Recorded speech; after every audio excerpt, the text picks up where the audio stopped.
Good evening, everyone. I'm Linda Ayers. Welcome. Thank you for joining us tonight. Tuesday Talks is brought to you by Cleveland Park Library, the Cleveland Park and Woodley Park Village, Cleveland Park Main Street, and the Woodley Park Village. Tonight's talk is the November elections with the one and only Jake Sherman.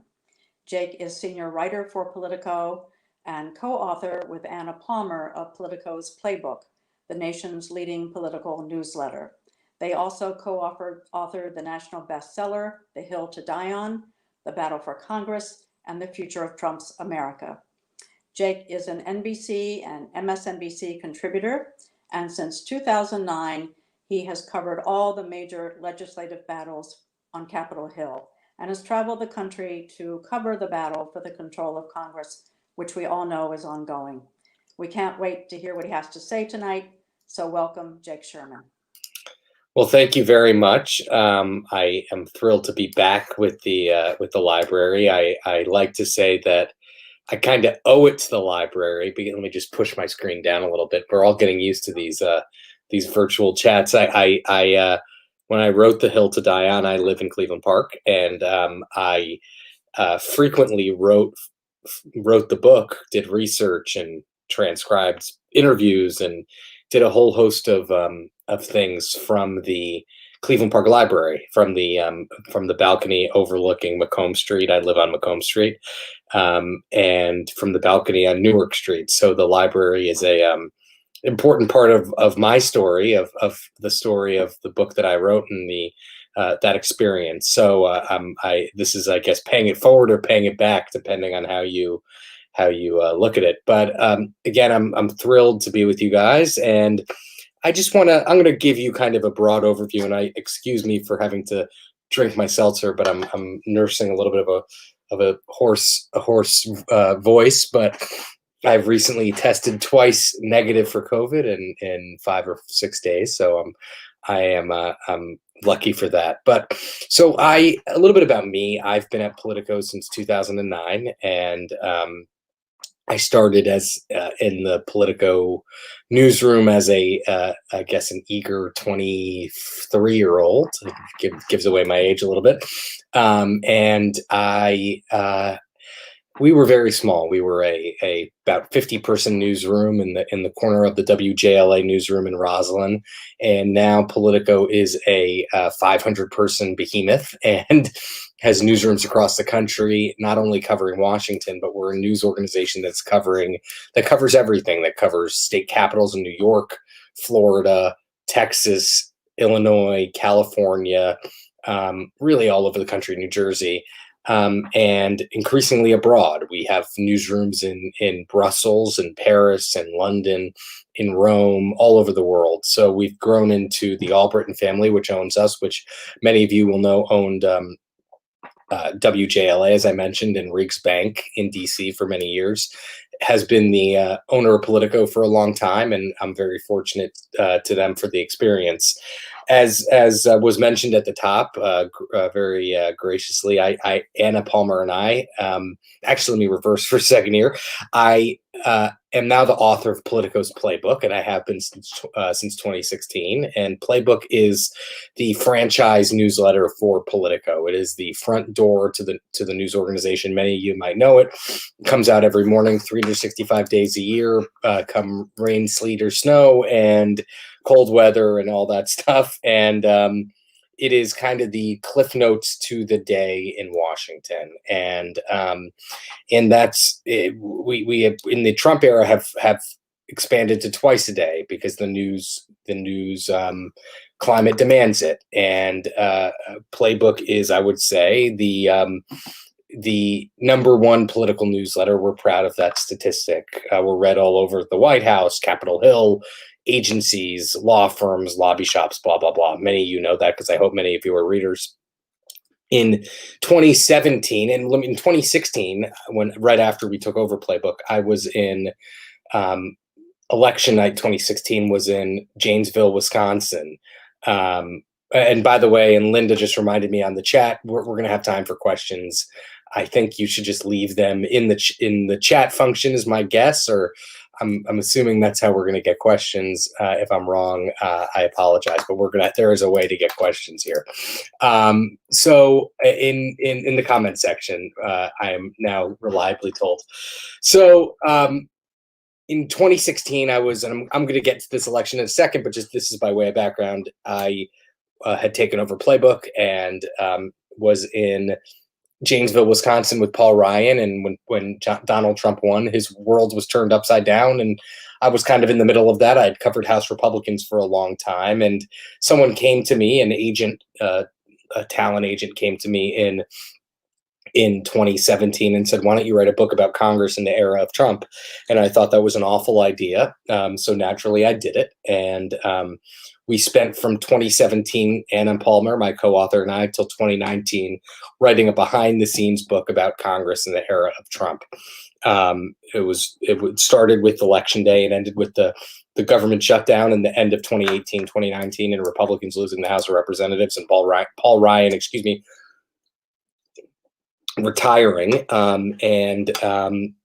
That book came out in April 2019 and did very well, and we were very appreciative of that. I've announced that I'm leaving Politico at the end of this year, which is a bittersweet circumstance for me, since it's been where I've spent most of my career. I will be announcing what comes next, but I'm not going to become a wine critic, so I'm going to be in the same business and kind of doing something similar but different at the same time. Excuse me. So a few things here at the top. I'm going to kind of run down the 7 or 8 most asked questions that I get, and about politics, about the state of the nation, the state of Congress, the state of the presidential world, and then we'll get to some questions. So what just happened is the first question I guess we should start this with. Listen, this election was another example of, I think, the relatively broken nature of the political prediction business. Anna and I like to say we got out of the prediction business in 2016, and the prognosticators were generally wrong. The pollsters were generally wrong, and I'll tell you why. House Democrats were expected to win a bunch of seats and expand their majority. They did not. They lost seats. They did not knock off one Republican incumbent, and that's a really unfortunate result for them, no matter what they say. They ran healthcare-focused campaigns. Healthcare messaging and healthcare policy were not top of mind for many Americans, and they fell flat. And House Republicans at the same, let me just add one thing. Democrats were very anti-Trump, and while that was popular on a presidential level, it wasn't as popular in the House of Representatives. That didn't work in some places. People wanted more. House Republicans ran campaigns based on not a scare tactic. I don't want to say that, but yeah, a scare tactic. They ran an election saying everyone was a socialist and we couldn't become a socialist country. And that did work in some places. And Republicans used their cash advantage on the super PAC level, the big money advantage in some places, to beat Democrats. And they went on the offensive. They didn't only protect the seats they had, they tried to expand the map, and that worked. Joe Biden did what a lot of people thought he would do. He won in states like in suburbs. He ran up the score in urban and suburban areas, and played off this kind of anti-Trump sentiment across the country. And you look at the changing face of the political map, and it's fascinating. You have a suburbs, which were the bedrock of republicanism for a very long time, went to Joe Biden in big numbers.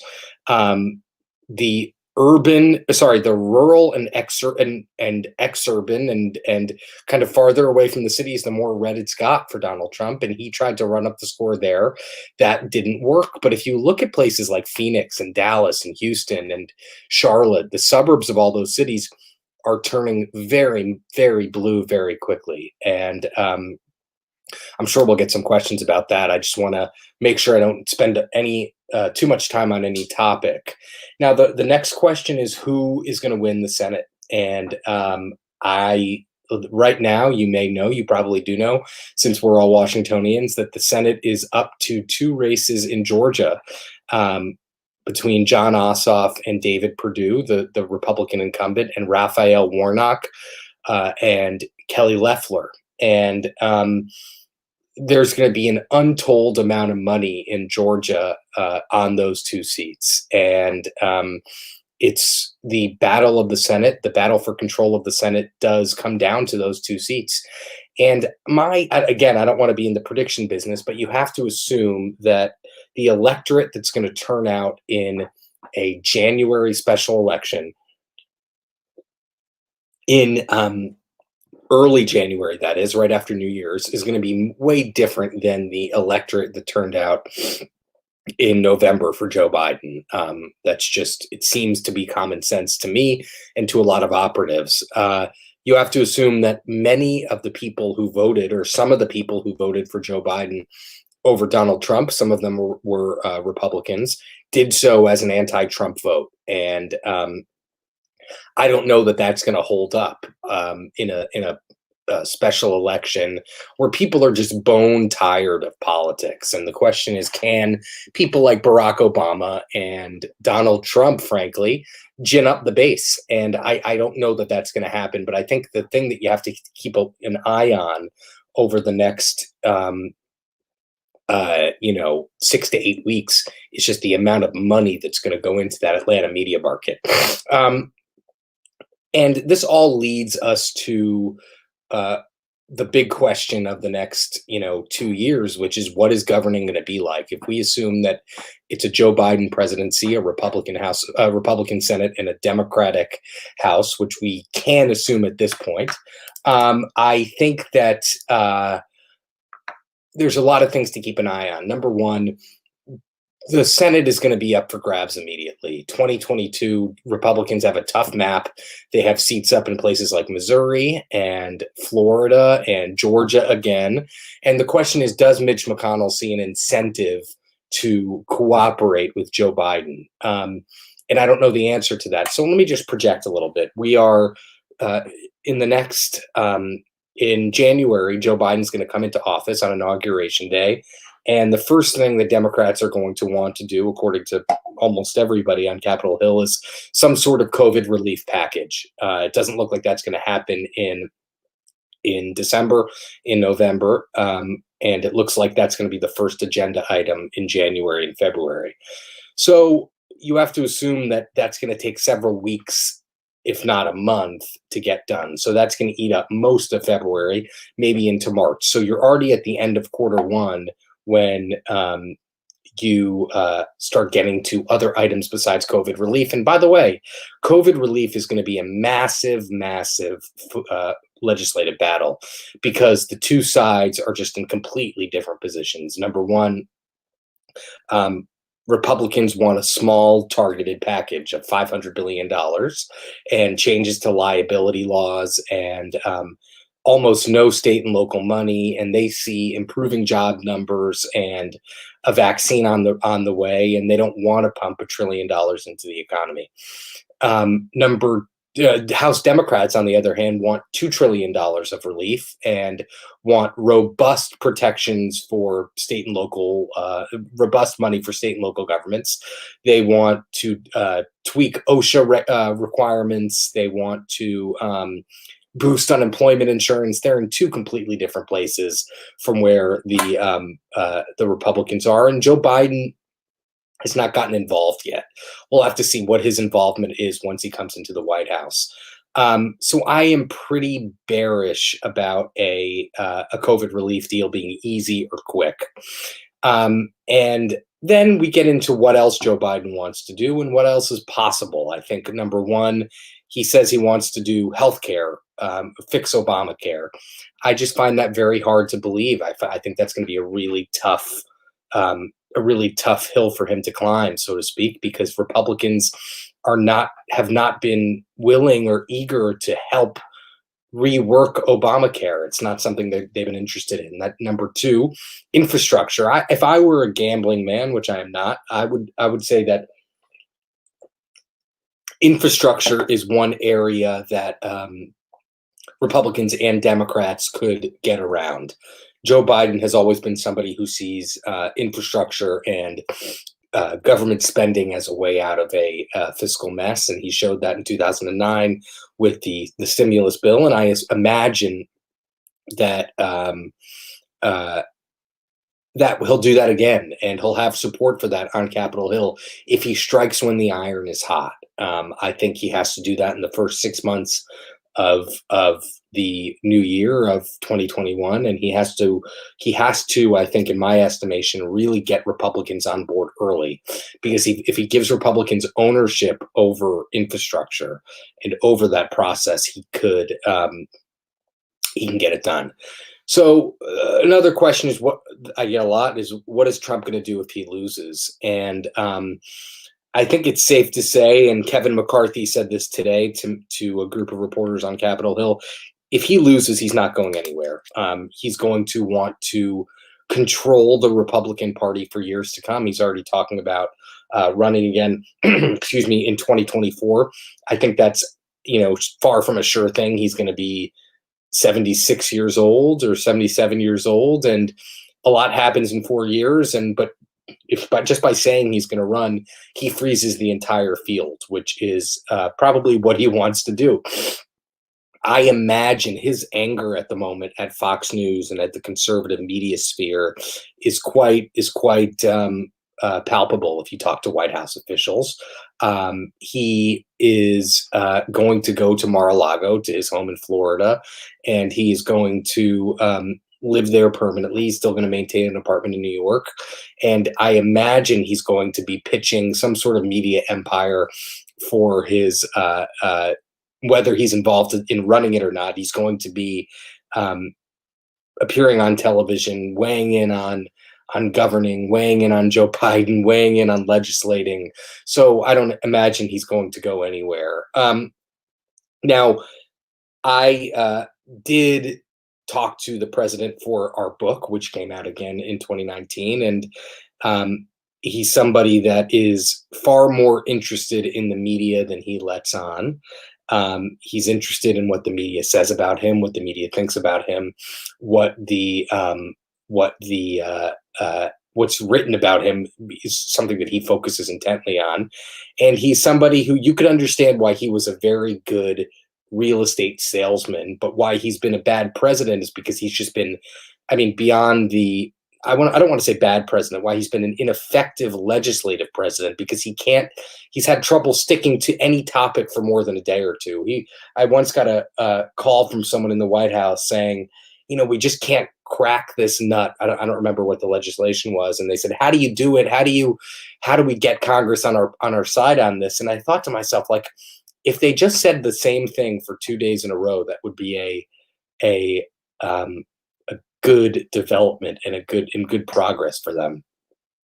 So what's Biden like? Now, Biden comes into power as the first president in a long time that doesn't have control of all of Congress. And I want to remind everybody, if you have questions, comments, or anything like that, please leave them in the comment section. So he comes into power as a president with a divided Congress, which Barack Obama struggled mightily with after having control of Congress for 2 years. I'm going to just kind of run down what I think of the power dynamics as of now. Biden and McConnell have a good relationship, but everybody is overstating their closeness. I think they understand each other. They can get work done when they need to, but they are not. This is not going to be a fruitful relationship the same way that Barack Obama and Nancy Pelosi was, or Barack Obama and Harry Reid, or Tip O'Neill and Ronald Reagan. I just think Joe Biden and Mitch McConnell will be adept at keeping government open, keeping government running, avoiding calamity. I just don't imagine there's going to be a lot of um, new legislative ground broken. Now, Biden and Pelosi will be an interesting relationship. Pelosi is going to be facing. I'm going to take Pelosi and McCarthy together here. Kevin McCarthy has been in Congress since 2006, 14 years, and he's going to be looking to win the House back in 2022. So everything he does for the next 2 years will be focused on winning the House back. Today, I asked him how he views his relationship with Joe Biden, and he said Joe Biden has sided with socialism or is sucking up to socialism, something like that. So everything that Biden does in the House is going to be colored by the fact that Republicans are trying to take it back from Nancy Pelosi. Pelosi and Biden have a good relationship. Pelosi will she'll execute what needs to be executed for Joe Biden, whether you like Pelosi or not. She is one of the most effective legislators of our lifetime. Now, frankly, the biggest surprise is the weak position that Schumer is going to be in. Chuck Schumer expected to win back the majority in November. He did not, and he is going to be seeking it back in 2022, but has a large minority to work with. He's going to be within a couple votes of McConnell, so he could exercise his power. Now, the one thing that people are always confused about McConnell and what drives him and what makes him do what he does. And I was actually talking to a colleague about this today, but McConnell is driven by power. And his view of the world is, I won the election. I'm going to do what I want. And if you want me to stop doing what I want, you have to beat me. So I think that is the framework through which everybody should view Mitch McConnell over the next couple of years. Now, I don't want to say nothing's going to get done. But I do think that this is a country that is hungering for legislative assistance, and everybody has it in their interest to get some things done, get them done quickly, and deliver wins for the American people. So I am hopeful that a lot of that will happen in the first 6 months. It'll be super interesting to cover. I'm way under time. I think I've only been 22 minutes of my 40 allotted, but hopefully we have some questions that I could take. And I could give my voice a break for 1 second. Hi, Jake. Thanks so much for that. Hi, everyone. My name is Marissa Bateman. I work for DC Public Library, and thank you again to Jake Sherman for talking with us today. I have one question so far, so hopefully we can have some other people jump in as well. And I'll go ahead and put that on the screen so we can all read the question. Jan says, can you talk about the Republicans' ability to wear down the courts in any of the swing states to stymie the certification of electors and the ability of states to choose electors? Yeah, so listen, these are famous last words, right? But I don't think there's going to be a ton of hijinks here. I think that generally speaking, states are going to certify electors, and they're going to do it relatively quickly.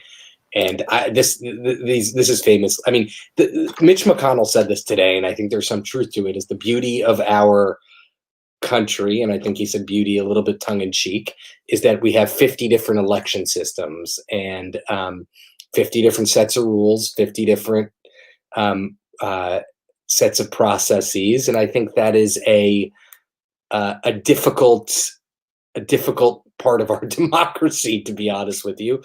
So I think that the question ultimately, so a few things. The question ultimately becomes the Electoral College and whether electors are going to be faithful to the state, to the results as they came down in their states. I don't imagine that. I have to imagine that at the end of the day, the states are going to do what the electorate indicated they should do. I could be wrong. I'm not an election law expert in every state. I do know that most of the people I talk to in these states, members of Congress, operatives, believe that we will revert to the mean, so to speak, and people will, and these states will certify their elections in due time. Now, we asked Lindsey Graham today, what would it take for you to accept Joe Biden as the president-elect? And he said either Donald Trump would have to concede, the states would have to certify Joe Biden the winner, and the court cases would have to be repealed. So I think what we'll see over the next couple of weeks is resolution to these court cases and states beginning to do what we assume they will do, which is, and these are again famous last words, but end the election process.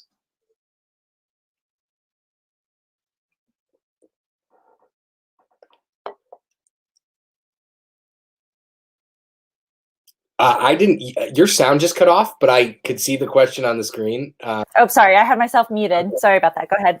So, how do I think the Georgia runoffs will be? Do you think Democrats can win those seats? Yes, Democrats can. Joe Biden just won the state of Georgia, so clearly Democrats have the ability to win those seats. But again, I think the electorate's quite different. I think a lot of people who voted for Joe Biden will vote, whether they intend to or not, for a check for a Democratic president, and will want a Republican Senate. Georgia's a traditionally Republican state, but it's tough to know. But yes, Democrats can absolutely win.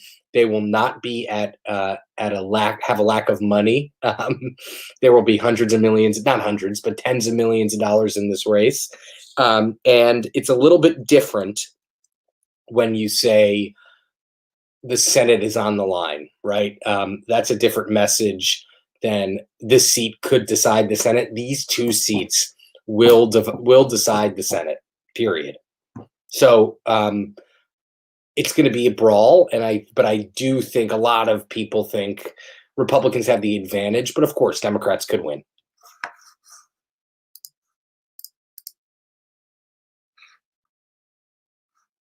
I did it again. Sorry. I have a question from our friend Pat. Tell us more about McCarthy and whether he will agree to cooperate with Biden and Pelosi at all. So I tried to get an answer out of him today on this. I said to him, and I could even pull it up. I have it on my phone right here. I said to him, "How do you view your role in the minority?" And what he said was, I'm not going to be able to find it right now, but what he said was, he said that he wants to know what Joe Biden will show up.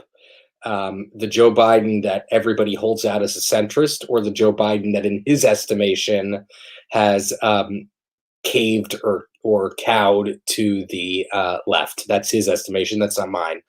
I think that McCarthy will be incentivized to act like somebody who wants to get stuff done with a Democratic president, but I don't think that will last beyond June of next year. I think that it's a temporary circumstance for him, and I think that, listen, his entire goal, whether he says it or not, is to win back the House in 2022, and he will do anything he can to do that. And if it's in his estimation, if he believes that he should be cooperating with Joe Biden, he'll do it. If he thinks he should not, he won't. I mean, we'll also have to see what Joe Biden's popularity is in the early days of this administration. But listen, saying no to COVID relief, if we have another big wave, which it looks like we're having now, will not be popular. And I imagine that McCarthy will have to work with him on that. I have another question from, I love the screen name, Ultimate Llama. Will incivility, falsehoods, without accountability, subversion of democracy, etc., now be a permanent part of our political landscape? So I think that's an interesting question. I think that it will. Many of the remnants of this era, incivility, falsehoods, will be part of our political culture for time to come. And a lot of people say it's the media's fault. So we point out when people say things that are nonsense. We try to call out lies for what they are. as much as we humanly can. I know I do. But that doesn't mean that people will stop doing it. We found in the Trump era that people blame the media, and I'll probably get in trouble for saying this, for him being president. People who didn't like Donald Trump, and we didn't make him president. We don't allow him to lie or allow any politician to lie. It happens because that's what they believe they should be doing, or they're incentivized to do, or what their base wants to hear. So I think part of it will be part of our culture for a while. And it's unfortunate, but incivility brewed before Donald Trump. It definitely was definitely got worse under Donald Trump. So I don't know. That's the best answer I probably have on that. Thanks. So I have a question from Zach. Have you heard any word on the Hill of small business focused relief beyond the extension of PPP and EIDL? Also, what is your favorite small business in Cleveland Park? Oh, that's easy. The last one is really easy. I've been going to Cleveland Park Bar and Grill for as long as I could drink alcohol. So for not 20 years, but 15 years. It's my favorite. I mean, I'm probably going to get in trouble with some other businesses that I am not mentioning, but I love Cleveland Park Bar and Grill. And if I won the lottery, I would like buy it or something. That's not but I love the owners, so I don't think I'd buy it from them. So I think that the things that you mentioned are going to be in any COVID relief bill. So PPP and EIDL. I think that there's other kind of more targeted measures dealing with music venues and things of that nature. I think that we don't know, just because we don't know what it's going to look like and when it's going to come. I imagine that if it comes next year, we'll have a whole new menu of options, because many of the things that were in the last COVID relief bills were negotiated products between the Trump administration and Capitol Hill. I think Joe Biden will want to put his own spin on things. So that's, I guess, as good of an answer as I have on that. We're kind of in a weird in-between zone at the moment. I have a question here regarding the Lincoln Project. How much influence do you perceive that they had on the election or have over the current Republican Party, as also, to change its direction back to what it is? Zero. The Republican Party, people, I get this question a lot, and I love the city I live in, and I love living in this city, and I just get this question a lot in cities and in that tend to be more liberal, and I don't know if you're liberal or not, whoever asked that question, but the Republican Party is 95% behind Donald Trump. He's the most popular Republican politician in our history. He is one of the most popular political figures in his own party in our history. They're not going to abandon him. And the Lincoln Project, anti-Trump Republicans, represents a small sliver of the party at this point. And that might not be a popular thing to say, but I think it's just the truth. So actually, I have a question for you, just kind of going back to your history at Politico. Do you have any favorite memories or memorable events that you covered during your time there? Yeah, so I mean, I covered, I came in, as I said, as a 23-year-old, and they put me on House Republicans because House Republicans were in the minority, and they figured I couldn't screw it up too bad. And that was 2009, and I started covering John Boehner. And then by 2010, John Boehner was speaker, and I was kind of off to the races. But I've covered, I think, 3 government shutdowns, I guess, 6 or something elections, and changes of power, and all of those things. And so no specific memory, but the thing I love about Congress is it's an evolving story. It's the closest story to kind of the people, if that makes sense. It's it's a it sways with the political winds of the country in a way that the presidential does not. The White House does not. It's the most detached. Then the Senate and the House is the closest to the people. So I really love Congress. I love the House of Representatives. I love everything about it. I love the kind of the visceral nature of it, the physical nature of it, in that it's in good times, not in COVID. It's just an institution where people are packed together and are in constant contact. And I guess that brings me to something we talked about off camera with Linda, which is what is it like covering Congress and COVID? And I've been in the Capitol every day. I drive to the Hill, which is nice because there's not much traffic nowadays. But listen, there's a lot of people who don't wear masks. I've been getting tested every week. I wear a mask everywhere I go. It's a different job in this era because the Capitol's old. It's cramped. It's people are on top of each other, and we can't be as close physically to members of Congress as we usually are, and that's unfortunate. And that's how it's going to be for a little bit now. I have another question from Pat, and so it's two parts. First is, so what do you think will be the dynamic between the moderate Democrats and what she referred to as the AOC wing? Well, I think a few things. I think that it's a good question, Pat. And Pat's my neighbor, so she has to ask me lots of good questions. I think that the AOC is one of the more talented politicians of our generation.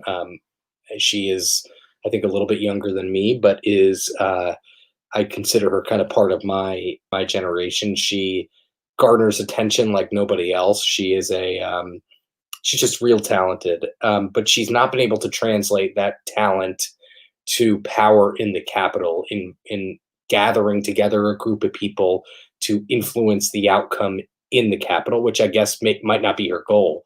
I think that she represents where the base of the party is, where the energy of the party is. And frankly speaking, moderates don't like that. And it is there's some truth to what both sides say.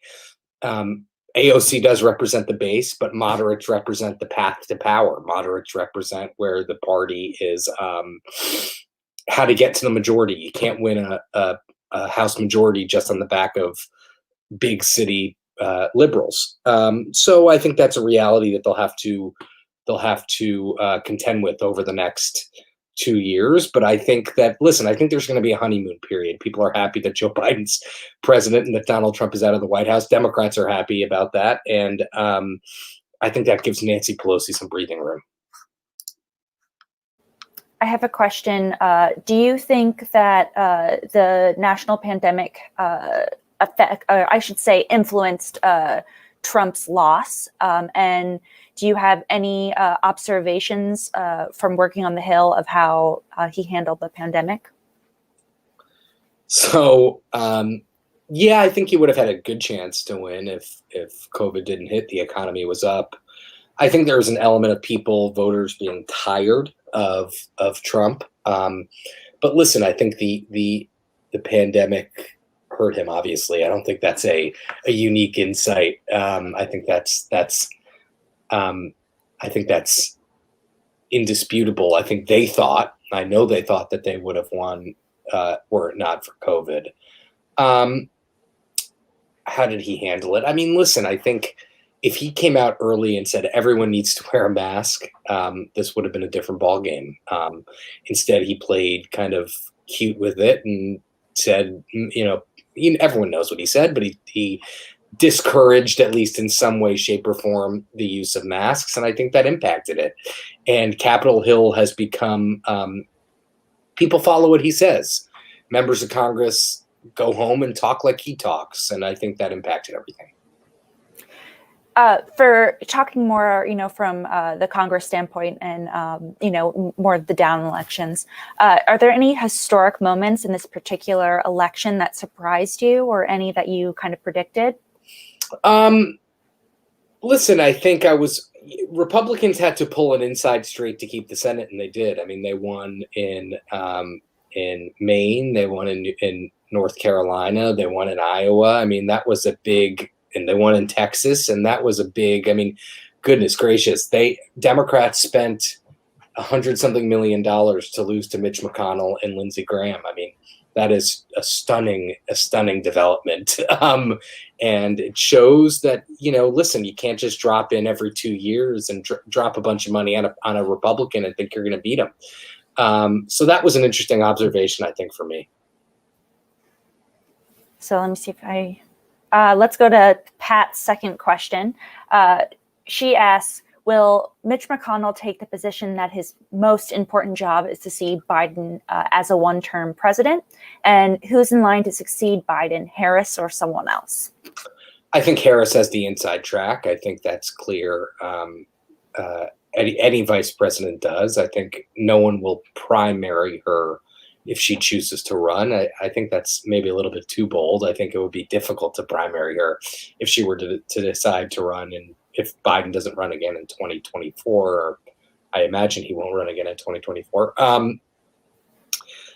I think Mitch McConnell will not ever say anything like that again. I think he caught a considerable amount of flack, and rightfully so, when he said that about Barack Obama. Although I think it's any opposition's goal to make the president of the opposite party a one-term president. I don't think the guts of that are so controversial, but saying it the way he did as early as he said it was a bad political move for him, and set the tone for the next, I think he said that in 2010. It set the tone for the rest of the administration. And Mitch McConnell, again, his view is if you have power, you need to spend it and you need to use it. And he is a practitioner of bare knuckle politics and makes no bones about that. So I think he will do everything he can to make sure that Republicans can win in 2022 and 2024. But I do think that there is again, a window for him to get things done in which he'll be incentivized to get things done. I was wondering, specifically as someone who works in Washington, kind of on the front line, what's your perspective of being that person rather than, say, like a news media that kind of reports from far away? Do you think that there's advantage, or, obviously there is, but I want to say more like what benefits of your position has helped you, as a writer of politics and, of government? Yeah, so I think a few things. I think I think understanding these people is important. Politics and policy don't happen in a vacuum. That we have to, you have to understand what drives people, and you only understand what drives people by being around them and conversing with them when you don't need something. I'm in the Capitol every day, hanging around meetings and staking people out, and even when I need nothing. So I think the idea of being there is incredibly important. Covering it from afar is possible, but not nearly as fruitful and not nearly as fulfilling. And I think there's obvious advantages of being elsewhere. But listen, I've traveled the country trying to understand why politicians make the decisions they make and what drives them to make those decisions, what dynamics in their district and in their political life and in their family life make them incentivized to do what they do. And so I think there's obviously an advantage, but I have a friend, Maggie Haberman, who used to work for Politico, who works for the New York Times, who covers the Trump White House from New York. So there's that, and it's possible. It's just it's a lot harder. Of course. During your time at Politico, is there any time that you that you could share with us that you missed out on an opportunity to maybe report on something that you really wish that you would have gotten it? Probably. Listen, this is a really consuming job, and to do it in the best way and in the most thorough way, you have to be able to be everywhere at all times. And I mean, goodness gracious, I think that there is millions of times. I mean, I'm in the Capitol late at night, early in the morning, and people ask me why. And I'm like, well, if I'm there and you're not, I'm getting something done that you're not doing. So I think there's millions of times. I mean, but I try to take early flights back when we traveled to be with family and to be with my kids and my wife. But I traveled, 100,000 miles a year for a long time to make sure I understood the political currents and make sure I understood politics as best as I can. Well, 365 days a year of reporting and covering politics, you deserve a break. Thank you. I have one other question from Pat, and unless we have any other questions, I think we can wrap it up pretty soon. Pat asks, why do you think there's so much less coverage of national politics in local media? In local media, I don't know the answer to that. I think that this is an expensive proposition, doing journalism in DC and doing journalism the right way. And I think that newspapers, and I think that's the question that she asked, in local. Yeah, I think that newspapers, to be honest with you, I think it's actually good for local newspapers to cover local issues and not worry about national politics. I mean, I think that there are a good number of national publications that do a good job, and I think that mid-sized papers should focus on the issues in their community, and that is national politics on some level. But state government and local government are equally important, and I think that there should be more coverage of that than national politics, I think. And I think that we're falling down as a society by not doing that as much as we should. Unless there's any other questions, I'll just ask you one more. And I know you don't want to share your plans yet, and that's totally fine. But is there anything that you're looking forward to in your post-political career? And it can be anything. I just mean I'm not horizons. I'm not going too far. I think what I do next, I'll be living a similar life. And I'd like to write another book at some point. I love my television home, which is from this office most days now, but on MSNBC and on NBC. So I hope to keep all of that going, which I feel very fortunate about, and keep covering Congress and kind of the evolving story of our country. Is there anything else that you wanted to share with us? Or no, I'm happy. Again, I love the library. It's an important institution for my family, for me. So I'm happy to do this. I'm sorry we couldn't do it in person, but I owe you guys one in person once this is over. Well, we'll make you do good on that. So I'm going to hold you to it. I'm happy to. Thank you so much for doing this. This is really great. So I'm going to bring back Linda on. And thanks again, Jake. Thanks. Jake, thanks for being with us tonight, especially when you're feeling a little under the weather. But I'll be okay. I don't want to overstate it, but that was such a rich and deep and thoughtful analysis. We really, really appreciate that. Thank you so much. Thank you. And Marissa, great job as always with the Q&A. And we thank our audience as well for being with us. This is our final Tuesday Talk for 2020. But we'll be back on January 19th. And actually, Jake has mentioned many times the new Cleveland Park Library building.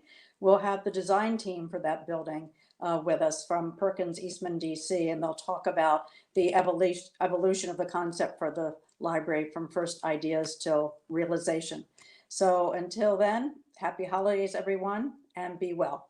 And Jake.